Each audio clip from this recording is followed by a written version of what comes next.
Fazenda Fernando Haddad recorreu a dados equivocados para justificar o rombo das contas públicas no ano passado.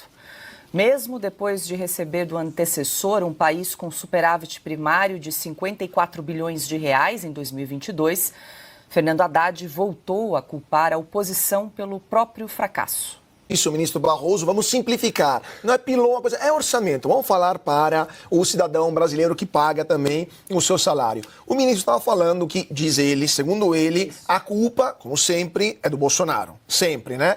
Porque, segundo ele, teria entregue um orçamento para o primeiro ano do governo Lula, ou seja, 2023, o orçamento que é aprovado no ano anterior, e 22, com já um déficit muito pesado, que é mentira. Por quê? Porque quem modificou o orçamento do ano seguinte, nos 45 do segundo tempo, foi o próprio governo de transição do PT, com a famosa PEC da transição, que foi uma bomba fiscal que impôs um gasto já no final de 22, que depois acabou se repercutindo para 2023 também.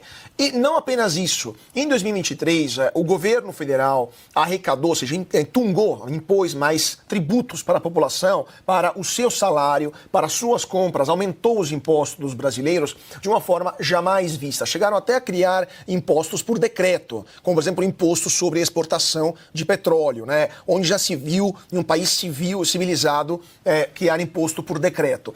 Mas, enfim, mesmo assim, o governo Lula, no seu primeiro ano, criou um monstro, um déficit primário que é um monstro, jamais visto na história do Brasil, senão em ano de pandemia. Só que não era a pandemia 2023. Até queria mostrar a imagem, Rubinha, não sei se temos a imagem para a gente mostrar que o ministro Haddad está falando besteira. Porque ele disse, abro aspas, a ministra Haddad, abre aspas, eu penso que nós estamos indo bastante bem no que diz respeito à agenda econômica.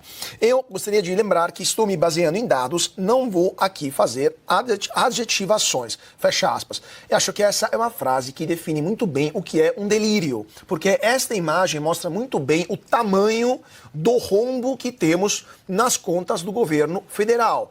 Quase R$1 trilhão no governo Lula, que é mais ou menos parecido àquilo que a gente teve durante o governo Bolsonaro, mas tinha uma pandemia no meio. Tinha auxílio emergencial, renúncia fiscal para empresas, redução drástica da atividade econômica, ou seja, uma catástrofe. Obviamente as contas públicas sofreram. Agora, o ano passado não tivemos uma catástrofe, tivemos o governo Lula, e as contas públicas sofreram também, de uma forma muito parecida. Então, o Haddad está procurando uma desculpa para justificar o seu fracasso de estar entregando um país super endividado, um país que não tem dinheiro, um país que está gastando muito mal o dinheiro do contribuinte brasileiro, que está aumentando a carga tributária do brasileiro, inclusive nas comprinhas feitas online de blusinhas ou roupas assim feitas em sites online importados. Então, tudo aquilo que se mexe o governo quer taxar porque está desesperado para gastar cada vez mais. Isso tudo nada mais é do que o prelúdio para uma grave crise econômica que vai, com certeza, acontecer, infelizmente, nos próximos anos.